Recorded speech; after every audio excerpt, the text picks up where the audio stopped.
Boy, mateys, you best be interviewing the old-timers before it's too late. They've got a lot of great stories to tell. In 1937 and 38, I lived in Florence, Arizona, with my parents. My father was superintendent of the Arizona State Prison farms.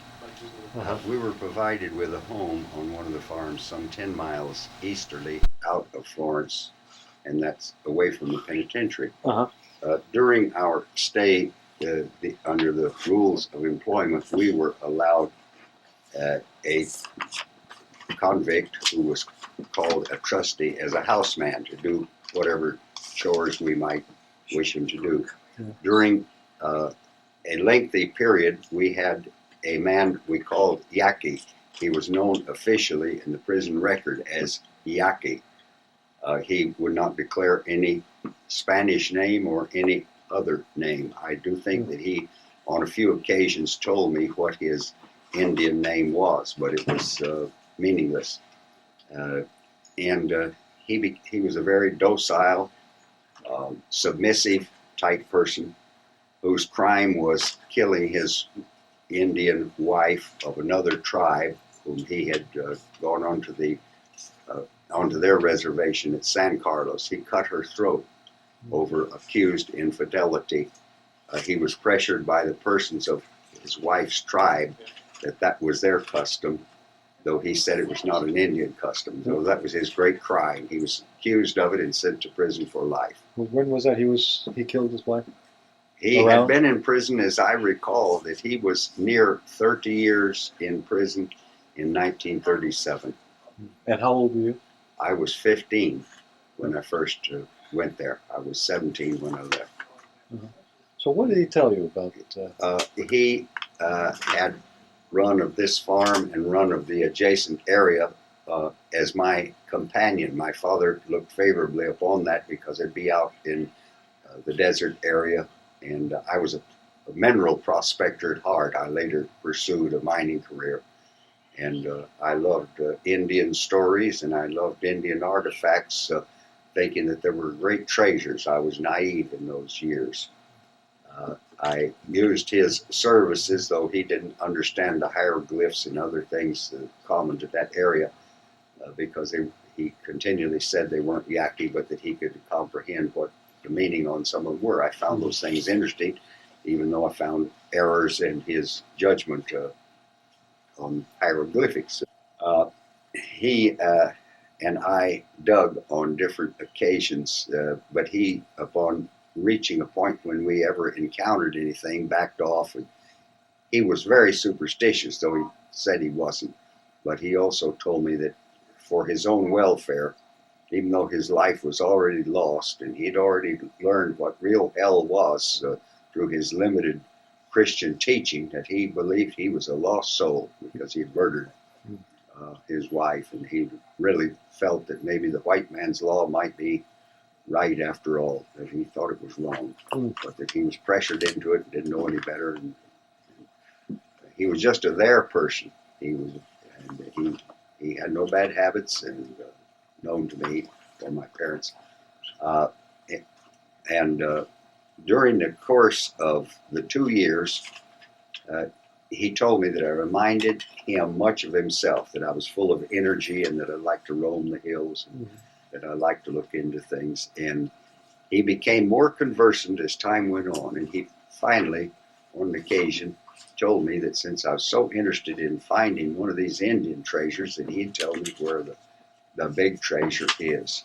And he described to me that we will go there. We start out in the state of Chihuahua in Mexico, and we walk 10 days. And we walked north. He learned what north was, even though he didn't go by the compass north. But then he went by the sun and did all the rest of them. Then after the river, that we would continue north for 4 days. I got maps out showing that part of New Mexico, which included El Paso. They were meaningless to him. He said, yes, that in crossing the river there, that he had known there were ranches and there were people and there was some kind of settlement, but that he and his people avoided all of that. And he said that, and then at various times we'd get back to this story where he told me that he was taken there on an occasion by his grandfather and shown this because that someone was supposed to carry on the knowledge of where their great power was, and that his grandfather and had told many tales about the great power that the Yaquis had and the great power they had over other Indian tribes because of having raided them of their strong medicine. I think the strong medicine is an American term that we've put on it, but meaning the same thing. They referred to everything as a spirit, or at least that's the way he described things to me. And that was his impression about some power that might or might not exist, but he who has the power has it. Especially if you've taken it away from someone else, there without it, you have it. He described this place to me, so stating that we could easily find it, and we talked about it at various times. And his thinking was that my father might get permission for him to legally go there with me. Well, my father wasn't interested. My father wouldn't have been able to afford such a trip. This Yaqui Indian, probably in the years he'd been in the penitentiary, probably never had more than $1 in his pocket at any one time. He had no money, had no interest in money. And he wasn't interested in anything then, except that he said he'd show me, but he wouldn't go in and he wouldn't dig. Then a little at a time, he told me about the big swindle when they pulled off a robbery of the churches, supposedly to return the counterpart of precious things and precious metals taken from their treasure mountain and given to the church, so the church would do things for them, and that this one priest had told them that they could rest at ease if all this was returned back to its origin. And arrangements were made to return certain of these objects, which presumably had been cast from precious metals. I'm going to refer to them as precious metals because he didn't know enough or couldn't distinguish between, but they were precious to somebody, but not necessarily to him, though he knew the difference between a silver ring and a gold ring when he saw one. But he really was not learned in his youth when he was subjected to, in his younger years. It wouldn't really have been his youth. I put this all out of my mind after, though I thought it'd be a great trip and all that, and I tried to, yes, excuse me. You may just interrupt. Did he ever describe the mountain? He said it was a hat-shaped mountain, and that there was no water between the river and there. Yeah. And that when we get there, there's plenty of water. And that when they attempted to return this because of wagon trouble, losing some pack mules, being attacked by someone they didn't know who attacked them, some of their people being wounded, that they opened the routine entrance that they usually used, but they didn't get it fully open. They dumped the things in there, put the rocks back in place, carried water from the spring, poured it on to look like it would look after it had been rained on, and they then checked out. And when they returned to Chihuahua, they found out they were very much wanted, and the whole plan had gone astray because there was another group of their so-called friends who had split with their identical wagon and gold coins, and they had been massacred off to the west of there, which is the other subject that has to do with a map I have described in prior conversation that was known to me to exist in the Bank of Douglas in Douglas, Arizona, and probably copies of it, or someone still has it, and that many persons known to me, including myself, always tried to fit a mountain of such description or a hill such description in with a running spring.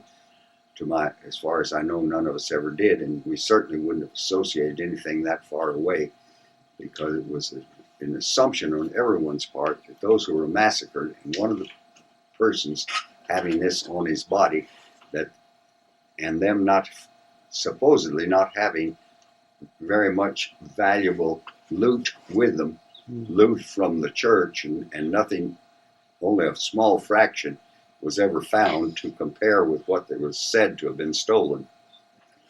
That they had somehow buried it in the night, and that this map depicted the location. That was an assumption on the part of those who found it on the dead man's body. Mhm. And, it certainly was something that was done during that trip. It wasn't an old map on skin or anything of that nature. This was a map that. This, as I recall, is my sketch of the memory I have had of a sketch taken of this. And the reason I have this thought is that in later years I did a lot of professional prospecting, mine development, etc. Traveled extensively, and it had been on numerous occasions suggested to me that should I find a hat-shaped mountain, look for a spring. I never found one. Now, so this map. This may be an error as to the map in existence. That's, but this is the memory that I have carried with me for these years. I don't have clarity on this distance. It was either 10 steps or 30 steps, and I have both those figures in my mind, and I can't chuck it out which one I don't know. So what did now this had to deal with the where the gold was supposed to be buried that these slaughtered Indians had gotten rid of, and or where did the map come from? The map came off of a body found in Skeleton Canyon, which is about probably 30 miles easterly from Douglas, Arizona, very close to the Mexican border, removed by a person widely known and publicized named John Slaughter and his paid armed cowboys, who finished off this group of bandits after the Mexican army had shot them up.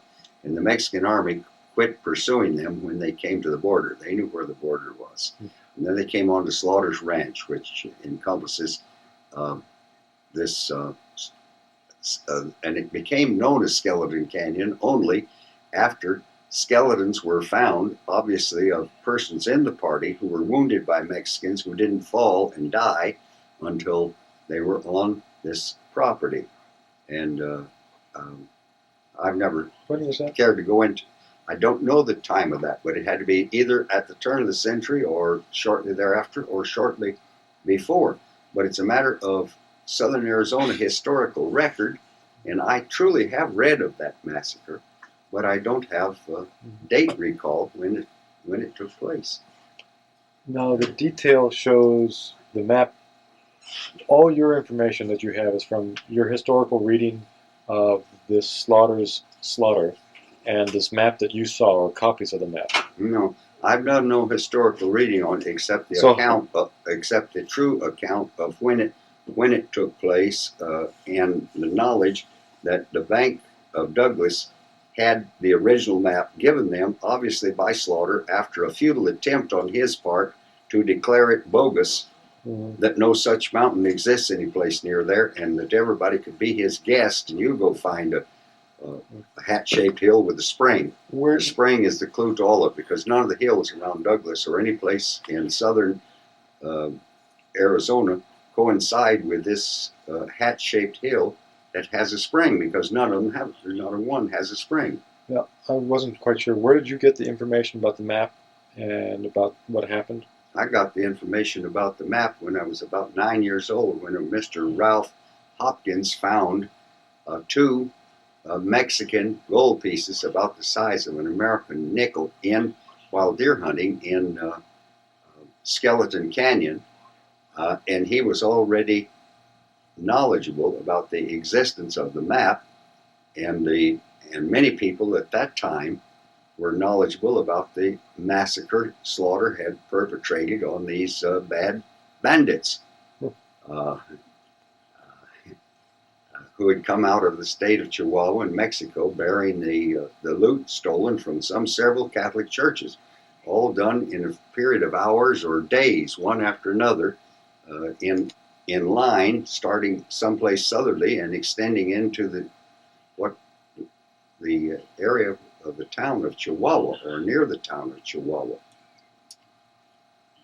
What may I add to this? Sure. I want to ask questions back about the Yaqui Indian and his description of the mountain. And you said earlier something about he looked down and they're not supposed to go that way, but the entrance that they did go was a certain way. The Yaqui Indian did tell me that he had never been in there, that he had been privileged to look in, that his father told him absolutely you must not go in, but that there was an opening on the upper part of the mountain where you could look down into a cave, that the entire hill seemed to be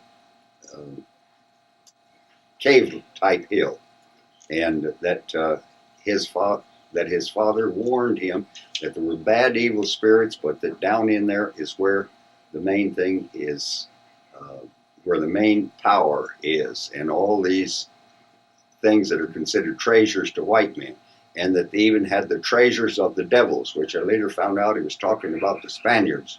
And he further said that they had some of the devils themselves in there, that their bodies were in there, and their clothing was in there, and the skins they wore, their armored stuff, that they had the devils in there. But he never saw any of that. No. But that at a later date, this was a prior date, he made 2 trips to that place. Mm-hmm. At a later date, that he was part of this put-up robbery, that they ran out of time to bury, and not to bury, excuse me, I didn't mean to say that. They ran out of time to open a lower entrance that entered into the main caverns. And he so stated that one could connect from one to another, but his father told him it was impossible to get from the bottom and out at the top, or the reverse of that. His father said you could exit at the top if you had a ladder, but that you couldn't get from the top down. Now, how that could be, you figured that one out. But at any rate, he, at a later date, he was my age the first time he saw this and looked into it. Years went by before the robbery took place. And I can't give you an accurate account of that man's age. I don't know if his age wouldn't have been known to any authorities, because he was rounded up with a group of other Apaches who got together in Arizona, and they were only traveling together to try to survive when they were caught by the cavalry and taken to a reservation. They were taken to the San Carlos Reservation, that's between Globe and Safford, I believe, in Arizona. Mm-hmm. And there he lived for X time. He married a woman of a different tribe. She was accused of infidelity. He cut her throat. That was his big problem. And it was said to be the thing to do. And he was prosecuted, pled guilty to it, fast court, life in prison, away he went. And the prison authorities said the man had never given them one bit of trouble. He had never given them any problem whatsoever. He always just did what he was told to do. My father got him out as a trustee. What did he look like? A sad story.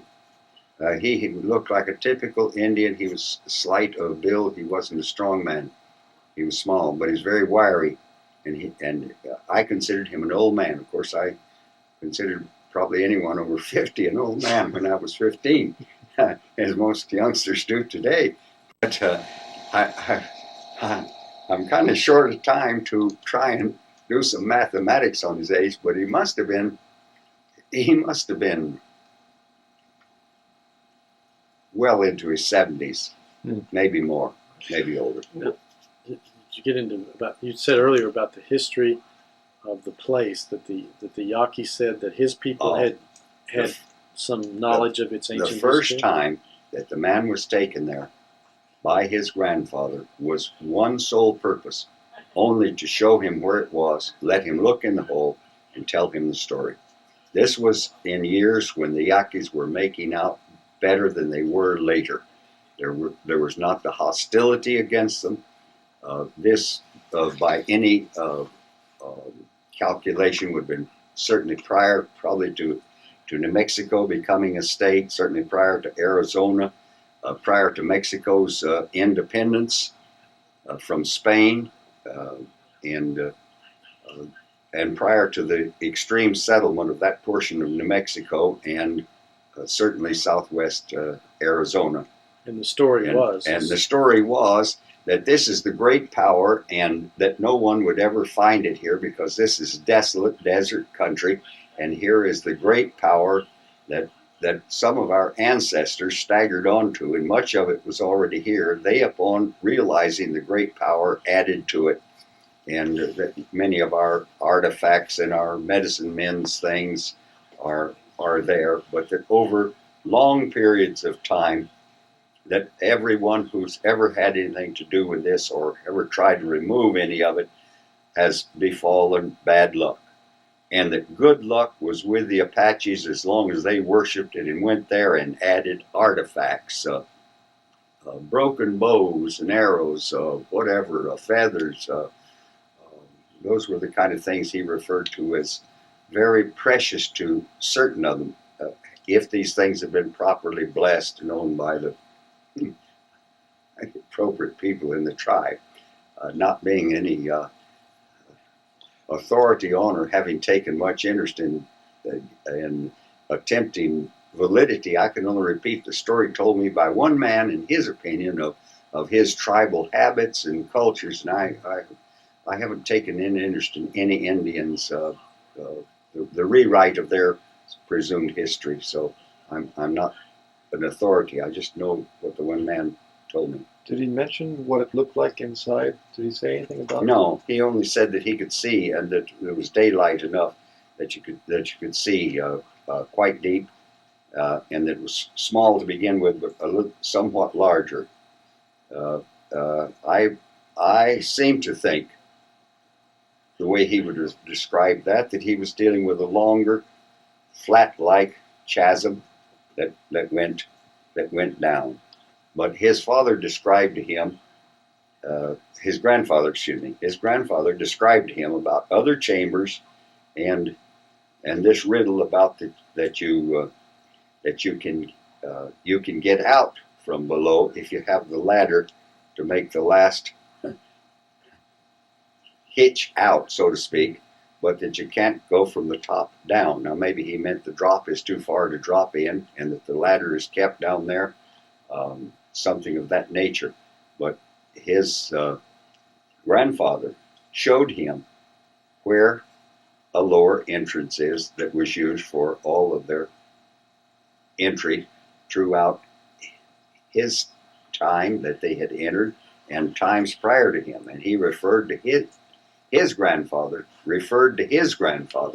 having shown him that, and brought their annual offering of things they wore, things they used, powerful medicine to them. Well, did they describe the entrance that they did use?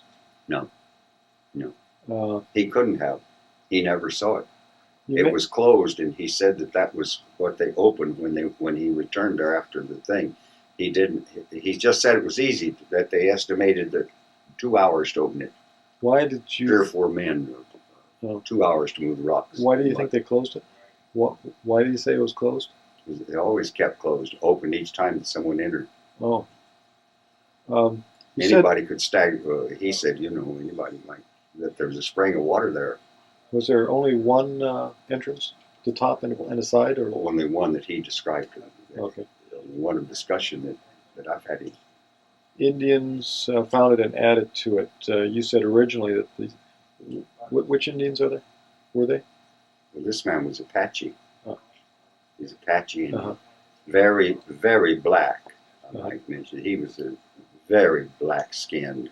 He was black eyes also. Mm-hmm. Black eyes or brown eyes, and he wasn't a fierce-looking fellow. He had rather sharp, but he was Yaqui or Apache? He was Apache. No, Yaqui. Yeah. Did I say Apache? Yeah. excuse me, I didn't mean to. No, he was Yaqui, and he was officially Yaqui in the penitentiary, and he was known to everybody in there, even though he had not been conversant in that penitentiary. He didn't have friends. He didn't have enemies, but he didn't have friends. The Papago Indians and others, he didn't want anything to do with them, and vice versa.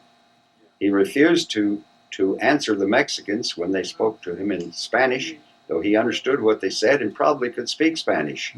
Because in his and my conversation, he occasionally used one single word, particularly a noun, of something in Spanish.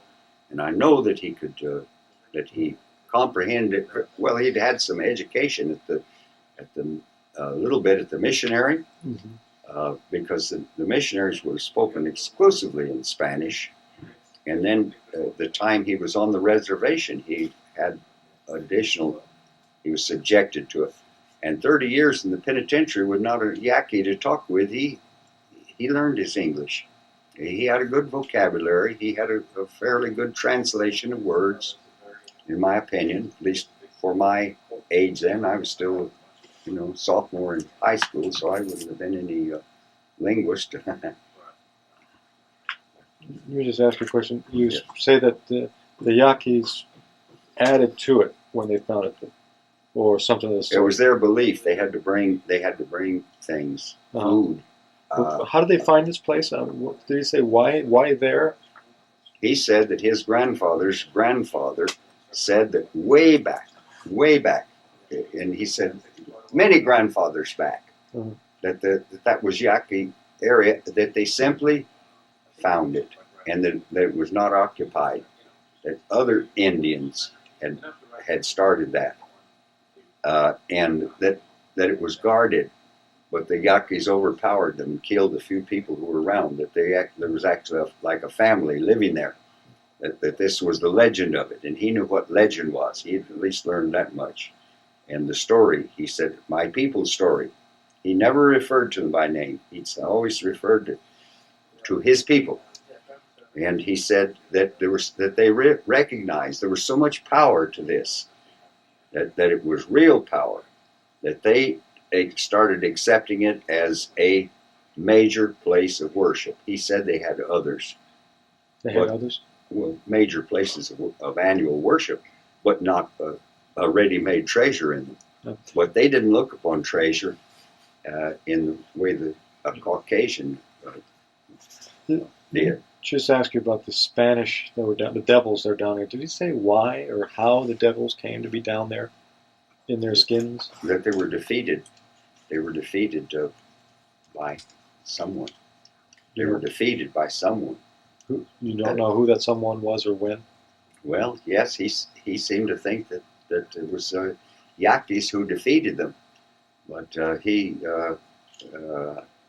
I'm kind of being pressured now, and I don't want to add something one there, but I seem to think. I'm deliberately pressuring you. I seem to think that he told me that these devils came there, and that they had come there a long time after the Yaquis considered this sacred, and that they knew of its existence, and that they were not up to any good. So my personal deduction on such a situation would be, if there's validity to any of this, that these Spaniards went north with some of the loot a long time ago, before, instead of sending it to Spain and to the church and the king, and that after a period of time that select group returned to claim their prize and were surprised by Yaquis and perhaps slaughtered. But there's none of us today know that they're really in there, or that there's anything to it, or that we're talking about the same hill. But there is a striking similarity, which I might at this point mention. This similarity never crossed my mind until reading this account, when I was then able to tie in, number one, the Yaqui story, the hat-shaped hill that wouldn't jog my imagination, believe me, because I have repeated the Yaqui story only in my family, just as a conversation piece, not the to validify his story, just speaking fondly of Yaqui. And then the map story of the Sombrero Hill, which is known to obviously hundreds and hundreds of people in southern Arizona, that was found on the dead body of a so-called bandit who was probably an Indian dressed like a Mexican. And so in later years, after my subject Yaqui's first visit, he was involved in the robbery as a subordinate to his grandfather, who was a principal in it, and each person or each group deceived the others. The Yaquis were deceived by the Mexicans who were in it. The Mexicans were deceived by the priests who were the perpetrators of it, and priests were deceived by other priests who knew nothing about it and were robbed. At least that's the version and the unscrambling of that he gave to me. He naturally would not have been in a position to have provided me with facts. After years of thinking on it, it was supposition, and he was one of about 3 or 4 people who survived the big massacre, and they all went their own direction. The man said that for years he would have been frightened to return there, but after thinking about it, and me being a nice guy, he'd take me there, but he wouldn't dig or he wouldn't go in. But he said he'd show me. Did he tell you what it looked like, the area? No. Just that what he said, we go by white sand. What do you mean white sand? He said we go by white sand. And that's when I got maps out and said, well, yes, there's white sand in this area. It's a known thing, white sand, New Mexico. And he said, well, it's desert. And he said, you can see a long way there. You have no problem. Just keep going north. Just go north, 3, 4 days. He said, you can see the mountain along the hill. He said, you can see it a long way off. He said, it's by itself. And he told me that someday in my adult life or whenever, if I wanted to try them on, go ahead. He said, you'll find it. The Well, Spanish. I never thought about it. I never gave it a second thought. Did he say anything about Spanish weapons or anything, or He'd never been in there. saddles, or yeah? He had never been in there, but his father had, and he had some descriptions of things that his father told him. But his father, maybe I'm deducting this. I don't think his father would have been an inventory. His grandfather, excuse me, would have been an inventory person. Except that there are these things considered precious by the white man.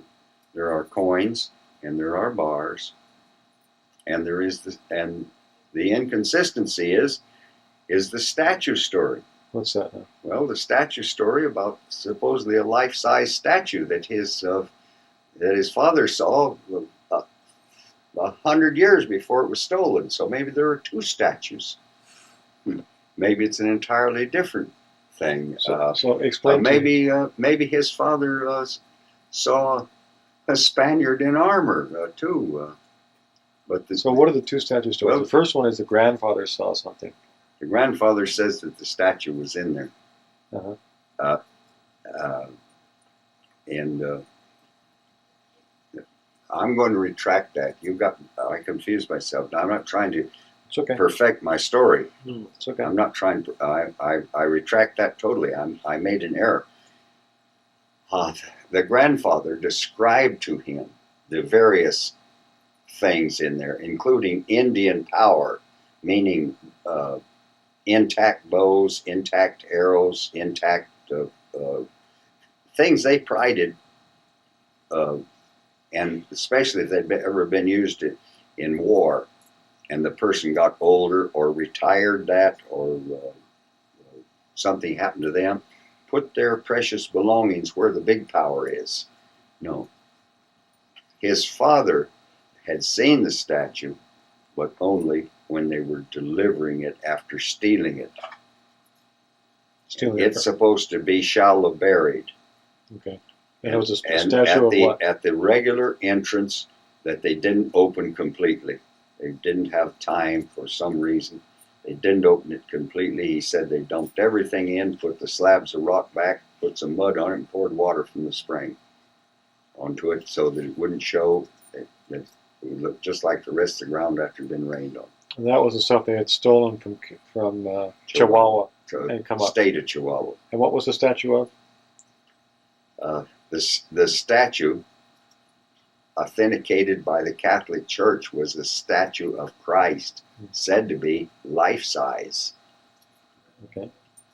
This man, my Yaqui, never described to me what size the statue was. He said they had the statue with them, but that it was wrapped in rug and very heavy. And he said that they couldn't get enough men around it to handle it. They had to use a stick under one end. He said that it took at least 10 or 12 men, and this was part of their problem. They were short-handed when they got there. And he said they dumped it. They dumped it in the hole, and they dumped other things. So that's his version of the robbery and what they did with the loot, robbed from the loot. Did the And grandfather? they were supposed to meet then. Yeah. That was supposed to get them back in good graces. They're supposed to meet the other group who were massacred. And with the help of the Mexicans, they were to go to the other side of the Chihuahuas and live happily ever after on gold coins. And the gold coins probably is an authentic part of the story because the priests admitted that they had lots of these gold coins on hand, Mexican gold coins. And, the church certainly didn't want any Mexican paper money. And according to him, and he having lived around one of the missions, said that the local priest, who was the instigator of all of this shenanigan perpetrated against the church, had insisted that the people bring in gold coins. If they didn't make a contribution very often, fine, but get a gold coin. And the whole purpose was planned over a period of time that these gold coins were to pay these Yaquis and the few Mexicans for pulling off the robbery and returning the Yaquis to their good status. That the Mexicans could care less about the good status of the Yaqui, but they'd do it for money, and that they were given coinage, something they could use and spend in their nation. By the way, the gold coins you saw, that Mr. Campbell, was it, or Johnson? Or? No, those coins were common around Douglas, Arizona when I was a youngster during the Depression year. There have been thousands of those coins turned in at the Bank of Douglas and other banks in Arizona. What do they look U.S. like? Mint. They looked, the ones, well, I've seen Mexican coins of all denominations, including more recent ones. The ones I refer to and the ones that I personally saw were the same size as a 5-cent nickel. Did they have any We had markings? buffalo head nickels in those years, and so. Did they have any markings on either side? Sure. If they did? Sure, Do you but I remember can't tell you. No, Oh, couldn't okay. at all. Couldn't at all. It was just another Mexican gold piece, and you couldn't get. I know that there was an American gold piece of the same size, and you couldn't get near as much for the Mexican gold piece you could the American. You could spend the American gold piece readily.